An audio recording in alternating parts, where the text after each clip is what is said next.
There was an interesting point that Scosi made. He said to me, he says, well, Rene was working with the strike. We did shooting every day. We did finishing every day.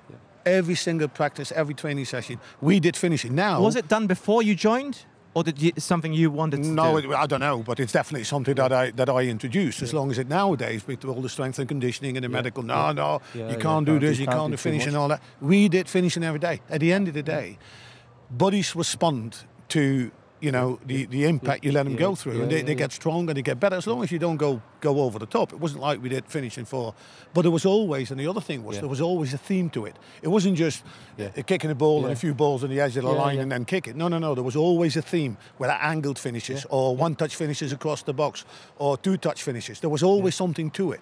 So I always put a challenge to it and a purpose. How would you go about with Højlund in that case? Would it just be question of putting him in that same First situation? Of all, you need to get him mentally right. So you need to take the noise away. How do you take the noise away? You're at Manchester United. No, just making sure that you put it in perspective and say, listen, what is the situation? What are you? You're a striker. Now, at this moment in time, it's not going for you. Does that mean that you're a bad player or a bad player? No, you're not. You know what I mean? So what can we do now?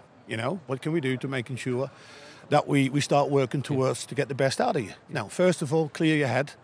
Make sure there's no rubbish there, and that means that don't read and listen to what they all say and whatever it is. And then you need to reinforce the kid and then get him on the training pitch. As simple as that.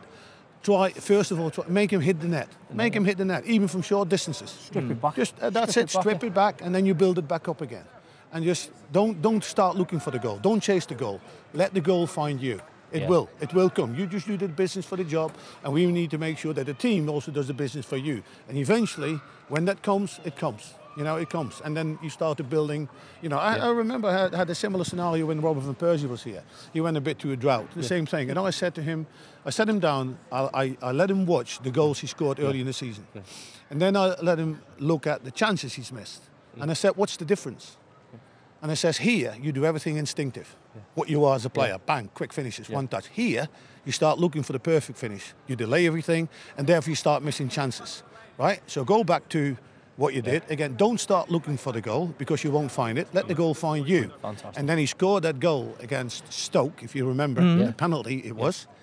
And then after that, boom, and off we went again. And sometimes it can be a penalty, can't it? You might have to step up and take a penalty. You might have to say to Bruno, listen, I want to take a penalty. I don't know. But what you do is you get on the training ground. Fantastic insight, by the way, from Rene. But you fantastic the way he says, clear your mind, stop overthinking. But also, I would say to Højlund, listen, this season has not really gone for you as you want. But look what we've got in front of us still. You could be the most important player for Man United this season, because you could score the winner, or the goal to get us to the final, and maybe score the winner. You might not score a bag full of goals this year, but you might score a few really, really important ones. That's where we're going to work towards to. Fantastic. Fantastic insight. Yeah, true.